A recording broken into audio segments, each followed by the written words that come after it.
Let's talk about this brand new album by Charli XCX, Music, Fashion, Film. Barely 2 years after the release of Brat, which is a fantastic, perfect hyperpop album, which is just generational. It skyrocketed Charli XCX into the mainstream. We now get this new album, Music, Fashion, Film, which is sort of like an anti-Brat in a way. It's a really quirky, cute, and enjoyable album, but it has divided fans. I've listened to it a few times now, and although Brat had these quick and head boppy club bangers, Music, Fashion, Film has more sort of micro expressions through songs. It's full of self-reflection and introspective thoughts around just the world in general, personalities, relationships. A lot of the lyrics here are also humorous. It's sort of got this comedic effect to it. Not to say that this album should be taken as a joke, because it's not, but you do get tracks such as the lead single and the first track on this album, Rock Music, which did not sell me completely when I first heard it. Even to this day, I still don't really find myself enjoying this song an awful lot. To me, it sort of sounds like they're making slop music. Sure, I get the appeal, it's really quick and catchy, but I don't think the lyrics are awfully creative. And then that little breakdown post-chorus with Charli's vocals sort of extended, I don't really like that element of the song either. But I can appreciate the instrumentation, and in the second track, Spring Summer 26, this idea sort of gets elevated a bit more. It's sort of more this ballad song with rock instrumentation, which I found really thought-provoking. This song sort of fits into the more fashion side of the album theme, but it also talks about politics and just the shape of the world currently. But Charli thinks she'll be alright as long as she looks good in her clothes. I wasn't fully sold when I first heard the first two singles, I must say, but then when Wink Wink came out, I was persuaded. It has one of the most catchy choruses that we've heard since her Brat era. Really like the lyrics on that song as well. To me, it sort of feels like it's talking about how society puts people in these sort of boxes and everyone must abide by this perfect image, but people just aren't like that. Everyone has their differences, and next day they may wake up and have a completely different personality. It just depends how you've woken up from bed that day. But yeah, really fun track. This one's still stuck in my head to this day. I can say the same for the single Camera as well. That song is a bop. It sort of feels like Charli is discussing this sort of persona which lives alongside her day-to-day life. You know, one that doesn't like being surrounded by the lights and cameras. Really love the sort of quirky melody on this alongside Charli's vocals. It's funky and it gives you something to jam along to. On the whole, throughout this album, you get very simple drum machines, which I'm not the biggest fan of, but I do like when on songs like Camera, you sort of have this more thought about production style. It's like there's extra elements to it that just bring it above surface level. Card Declined, another fantastic song that sort of talks about materialism and how people should not be defined by what they own and what they buy in their day-to-day lives. Once again, really love the production on this and the fact that it's sort of split into three different parts. You have this sort of mellow beginning, and then it sort of takes the stage with its chorus, and then that final 30-second bit, which feels like an entirely different song, which is amazing. I'm Afraid might be the best song on the album lyrically as well.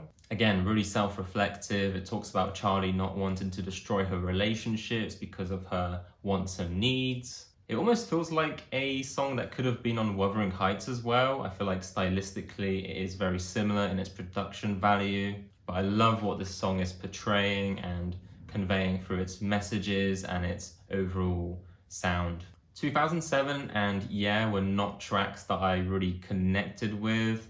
Especially Yeah, I feel like it's just not that exciting. It's very repetitive and the production is not that unique. At least in 2007, you had this sort of quirky vocalized guitar riff. I thought that was quite cool. Persona, yet another cool track. Kind of goes over your head the first time you hear it, but the more you listen to it, the better it gets. Once again, discussing how people may have two different personalities depending on the day, and also whether they're in front of cameras, they may be, faking a persona.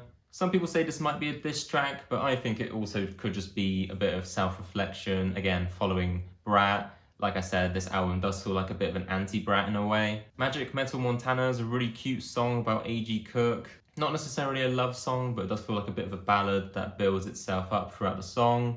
And I do think it's a bit of a nod towards So I on Brat, because Charli couldn't really thank Sophie for all the hard work that, they've done together throughout collaborations. So here she expresses her gratitude for A.G. Cook throughout the many years they've worked together, and she does it while she can, while she still has the chance, which then flows quite nicely into the final track, No One Lasts Forever, featuring Canadian director David Cronenberg. Really nice intricate production details here, and I love the little quirky sound effects again. It sort of fits into this overall alt pop slash electro pop theme that we get throughout the whole album. But again, mixed with some pretty strong rock elements. Some people may think this song fills them with existential dread, and I don't entirely disagree, but I do think also this song is meant to sort of celebrate the fact that, even your negative moments and unhappy, bad days don't last forever. But it could also be seen as a bit of a celebration in which an artist conveys their emotions and expressions. And David sort of discusses this in the second half of the song about how an artist's creations are often enjoyed even after the artist is long gone. So although that art form may last forever, the person who actually created them does not. So is it a bit of existential dread, or is it a celebration? I guess that's up to the listener. Overall, I did enjoy this album a lot more than I thought I would, and Charli wasn't fully lying about this being a bit of a rock album. I know it was a bit of a joke that when rock music came out, oh, that was the whole sort of joke. This is the rock album that she's been creating. But we do get some pretty grungy guitar riffs, especially on songs like Card That Declined. And the songs that ended up being my favorite on this album are the ones that take that extra step and take those rock elements, sort of do something unique with them. Ones that have a bit more of an interesting production style. I'm talking songs like Wink Wink, Camera, Card Declined, Persona also, and No One Lasts Forever.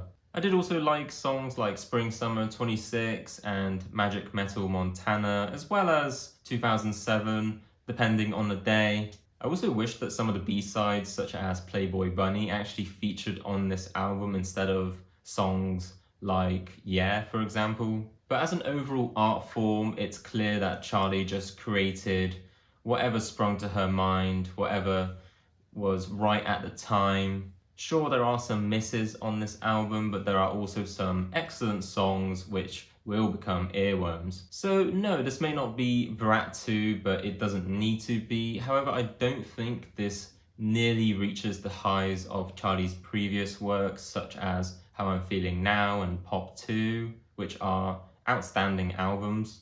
This is clearly a different era for Charli, but she did also recently release Wuthering Heights, which I do think sort of stylistically is quite similar to this new album.